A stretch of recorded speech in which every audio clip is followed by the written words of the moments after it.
Oh, hey, I didn't see you there. It's caught me actually studying how to study. It's actually quite interesting. There's a lot of stuff that I didn't know about studying.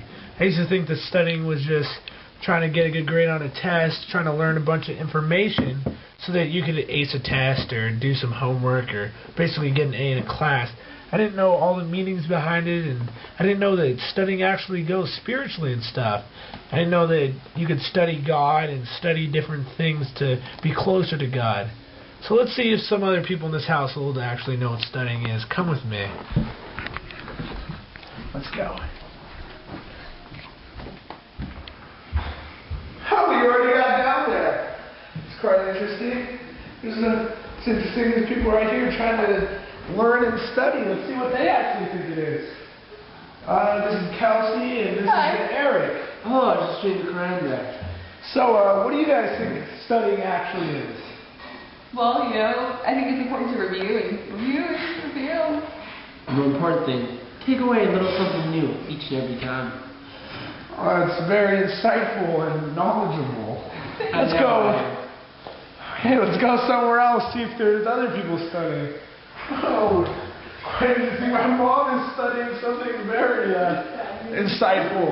Mom, what do you think studying actually is? Studying is a way to develop and grow in your intellect with your emotional and spiritual growth so that you can become fully a godly man and exercise the gifts and talents that you have been given by Him. Wow, sounds like you just read out of my spiritual disciplines book. But let's go to my younger sister and see if she knows what studying is. Michaela, what do you think studying is? I think studying is reading stuff that you don't understand to understand it. Oh, that's very good. Let's go back upstairs. I'll read you something out of here to get you some more knowledge about what studying actually is. Come on with me.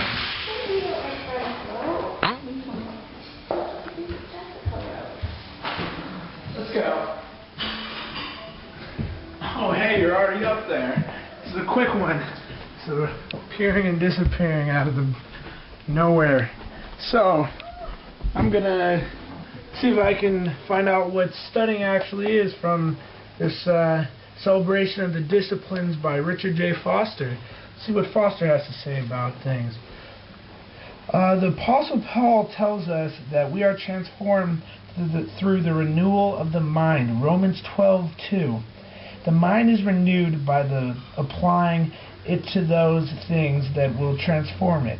Finally, brethren, whatever is true, whatever is honorable, whatever is just, whatever is pure, whatever is lovely, whatever is gracious, if there is any excellence, if there is anything worthy of praise, think about these things. Philippians 4:8.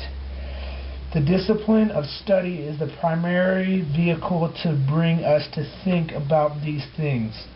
Therefore, we should rejoice that we are not left to our own devices, but have been given these means of God's grace for the changing of our inner spirit. You may ask, what is study? Well, right here it says that study is a specific kind of experience in which through careful attention to reality, the mind is enabled to move in a certain direction. Remember, the mind will always take on an order conforming to the order upon which it concentrates. Well, right here it says that study involves 4 steps. The first is repetition. Repetition regularly channels the mind in a specific direction, thus ingraining habits of thought. Ingrained habits of thought can be formed by repetition alone, thus changing behavior. Concentration is the second step in study. If in addition to bringing the mind repeatedly to the subject matter, the person will concentrate on what is being studied, learning is vastly increased. Concentration centers the mind. Comprehension then is the third step in the discipline of study. Jesus, as you remember, reminds us that it is not just the truth about the knowledge of the truth that sets us free. John 8:32. Comprehension focuses on the knowledge of the truth. One further step is needed. Reflection. Although comprehension defines what we are studying, reflection defines the significance of what we are studying. To reflect, to ruminate on the events of our time leads us to the inner reality of those events. Reflection brings us to see things from God's perspective. Study produces joy. Like any novice, we will find it hard work in the beginning, but the greater our proficiency, the greater our joy. Alexander Pope says, "There is no study that is not capable of delighting us after a little application to it. Study is well worth our most serious efforts." Now that I taught you about what study is and what it's all about, we should go out and apply that.